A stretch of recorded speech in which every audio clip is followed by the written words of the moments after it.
The undulating crowd packed onto the dance floor inside the throbbing Boston nightclub seemed to collectively sense that death had entered the building. Nathan took only the barest notice of the sudden change in atmosphere.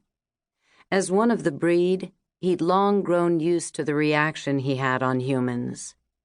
As a warrior member of the Order and a first-generation breed male, the most powerful of his kind, Nathan's presence often put even other vampires on alert.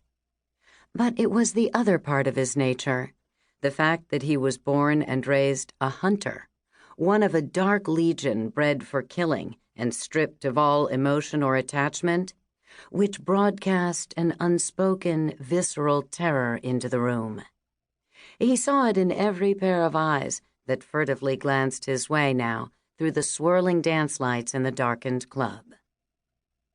"They don't look happy to see us," quipped Rafe, one of 3 other breed warriors who reported to Nathan as their squad captain. "I doubt Cassian Gray will welcome the Order with open arms either."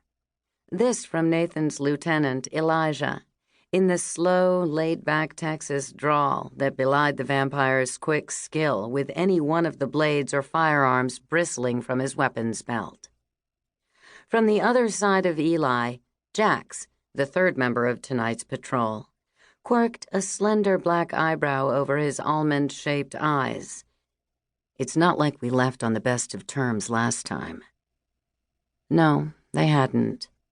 The last time Nathan and his crew had stepped inside the former church that was now one of the city's most popular and least reputable hot spots, it ended with the club's proprietor, Cassian Gray, calling in an armed unit of the Joint Urban Security Task Force Initiative Squad. The Order didn't have time to deal with any public or political fallout from justice tonight.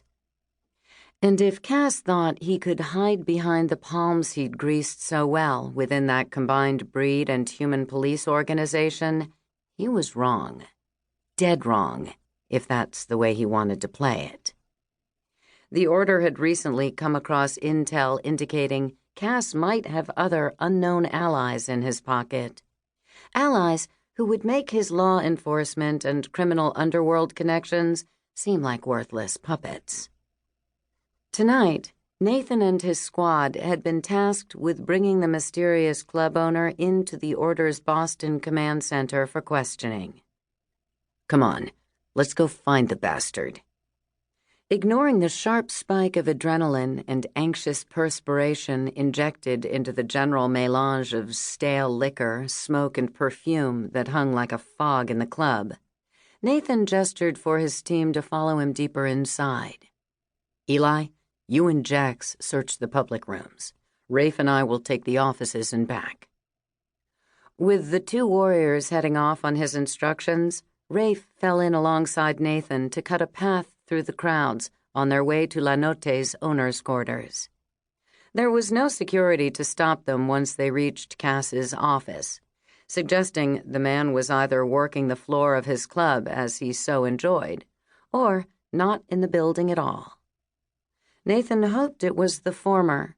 If not, this unannounced visit was sure to get back to Cass one way or another, and the Order didn't want to give the son of a bitch any cause for alarm. They wanted nothing to send him to ground before they could interrogate him about who, or rather what, he truly was. Nathan stalked up to the black-painted steel door with the word "private" scratched into it from the tip of a serrated blade. The deadbolt and secondary lock were no trouble at all for the power of his breed mind. Nathan freed the bolt, and the other tumbled open with little more than a second's concentration. He pushed the door wide, and Rafe followed him into the darkened office. Neither of them needed artificial light. Breed eyesight was flawless, all the more so in the dark. Nathan made a quick visual scan of the empty room and cursed. He's already gone. No sign of Cassian Gray at all.